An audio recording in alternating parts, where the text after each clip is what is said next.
said, hey, you, let's do some diffie-Q. If something's looking blurry, then we'll bring it into view. I said, hey, you. Check it out. Welcome. Let's do some diffie-Qs. Today we'll talk about the characteristic polynomial. This is a polynomial that is associated to linear, constant coefficient, homogeneous differential equation. Let's start with the definition. As noted, the characteristic polynomial is only going to apply to differential equations that are linear, constant coefficient, and homogeneous. We know from a previous video that linear differential equations look like this, where we notice that the constant functions here are now just going to be constants, period. And when we look at the characteristic polynomial form here, we'll note that there's a heavy similarity between the two. In particular, we note that the polynomial is really the same as the left-hand side, where every instance of a derivative of the dependent variable is replaced with r to some power. And that power is exactly the order. Let's take a look at a few examples. Here we have a differential equation where the constant coefficients have been highlighted in red and the prime notation has been highlighted in yellow. See how that corresponds to the characteristic polynomial. Note how the constant coefficients remain in place. The second order derivative becomes r squared, the first order derivative becomes r to the first power, and the zeroth order derivative, which is just y, becomes simply r to the zeroth power, which is 1. Now with this next equation, we've switched from prime notation to Leibniz notation, but the idea is exactly the same. For the second derivative of x with respect to t, we get an r squared, and for the zeroth derivative, which is just x, we get a 1. Now in our last equation we have, which is not written in standard form, but by subtracting 8 times the third derivative on both sides, we can get it there, giving us the polynomial. Now let's talk about how we can use the characteristic polynomial to actually find solution formulas. Suppose we start out with a general linear constant coefficient homogeneous differential equation that will just denote Lx is equal to 0, and say that differential equation has the characteristic polynomial p of r. If it's the case that p of r is nth degree, that is the highest power of r would be n, then by the fundamental theorem of algebra we've got n roots.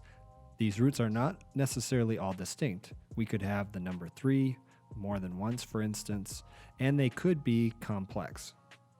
But it's certainly true that if it's nth degree, there are n roots.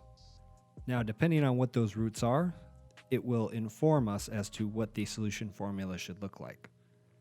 This will certainly be important to us when we look at higher order linear constant coefficient homogeneous differential equations, that is of order 3 and higher.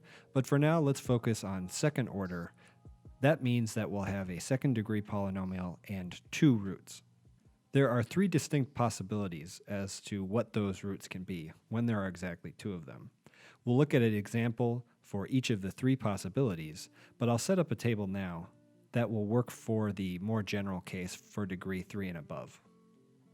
In the general case, there are 3 situations we would be concerned with: when there are distinct real roots, when there are complex conjugate pairs, or from either one of those if there is repetition, that is, there are repeated real roots, or there's repeated pairs of complex conjugates. In the case of distinct real roots, the solutions look like where there is a distinct solution term for each of the roots. In the case of complex conjugate pair, we get a pair of solution terms. Now, just a reminder that a complex conjugate pair, as you can see, is an alpha plus beta I and an alpha minus beta I. They're the same. They differ only by the sign in front of the imaginary part. Now, the important information is alpha and beta. Those correspondingly fit into the solution term as either the exponent coefficient in front of e, in the case of alpha, or in case of the real part. For the imaginary part, beta, that goes into the argument of cosine and then sine. In the case of there being repetition, whether you're repeating real roots or you're repeating complex conjugate pairs. For either case, the way to deal with that is to multiply by higher powers in a polynomial. The reason for this is if we just repeated the solution terms, we would have essentially redundant terms where there are terms that are not linearly independent. We need each of the solution terms to be linearly independent from all the others, or we haven't achieved the full solution formula. Now let's look at our first example. Here we have the differential equation y double prime plus y prime minus 6y is equal to 0. We'd like to find the general solution, which as a reminder includes all solution formulas and all singular solutions. First, let's find the solution formula using the characteristic polynomial. As we mentioned, when discussing the concept, we want to find the roots of the characteristic polynomial, which we found by factoring the polynomial and finding out what the zeros were. This happens to be 3 and negative 2. These are distinct real roots. From our table, we saw that the solution term should be, and it's worth asking, are these terms linearly independent? It turns out they are, and since we have two linearly independent solution terms, if we're a second order differential equation, we have the whole solution formula. Now this is not the full general solution. We still need to find any possible singular solutions. Remember, those will be of the form like so. And if we take the derivatives of k, of course that's 0, substituting in, we get, which shows that the only thing k can be is 0. So we have a singular solution, y is equal to 0. And put together with the solution formula, this gives us our general solution. Let's look at our next example. Note that again, we're trying to find the general solution, which consists of all possible solution formulas and singular solutions. And we'll start again with the characteristic polynomial. This factors nicely, giving us two repeated roots of -4, -4.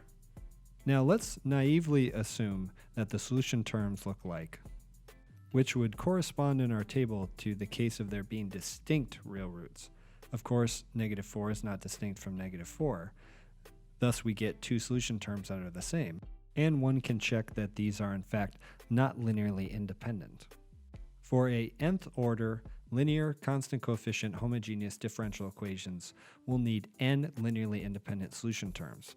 Since this is a second order differential equation, we'll need two linearly independent solution terms. The way to deal with that, as was shown in the table, is to repeat the terms, except that we scale them up by a polynomial. Now if one checks these two solution terms, they'll find that they are in fact linearly independent.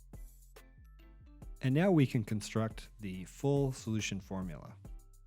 Like the last example, we'll check for singular solutions and we find again that y equal to 0 is the only singular solution. And putting this together with our solution formula gives us the general solution. Now let's take a look at our last example. We immediately find the characteristic polynomial and immediately find its roots, which according to our table said that we should have the following solution terms. If checked, these are found to be linearly independent, and hence we have our solution formula like so. The usual singular solution follows, and this gives us our general solution. I hope you found this video useful. We'll see you in the next video. To view the next video in this series, click the link on the right. To view the last video in this series, click the link on the left. If you want to learn more about me, the nerd who's making these videos, visit the website below. And as always, have a good day.